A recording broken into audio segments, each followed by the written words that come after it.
What's up, guys, and welcome back to Wake Up Entertainment. So, Gininda has revealed that Kelly Kumalo paid the 5 accused in cash. This is what has been revealed by Gininda. He said Kelly Kumalo did not use any electronic transaction, he paid in cash.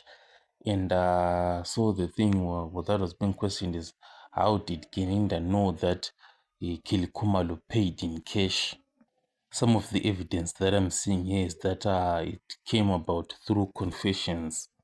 At the same time, Gininda also talked about the confession that was given by accused four, where he said these other guys, the four accused, they also told him that they were involved in this Senzo case. And there are two accused who were found with this picture of money, which was paid in cash by Kelly Kumalo as alleged by Brigadier Gininda. But the challenge with saying she paid in cash is that there is no evidence in that. And just by saying she paid in cash, there is no evidence. And therefore, Kelly Kumalo would not be arrested because the courts work with evidence.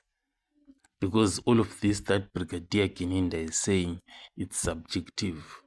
So this is the challenge that Brigadier Gininda has as he is being cross-examined by Advocate Nxumalo, is to prove that Kelly Kumalo paid in cash. And that is not an easy thing to prove because a cash transaction leaves no trail of any evidence whatsoever. And Gininda is holding on to that picture of money that was found in the phones of the accused. That is what he is holding on to right now.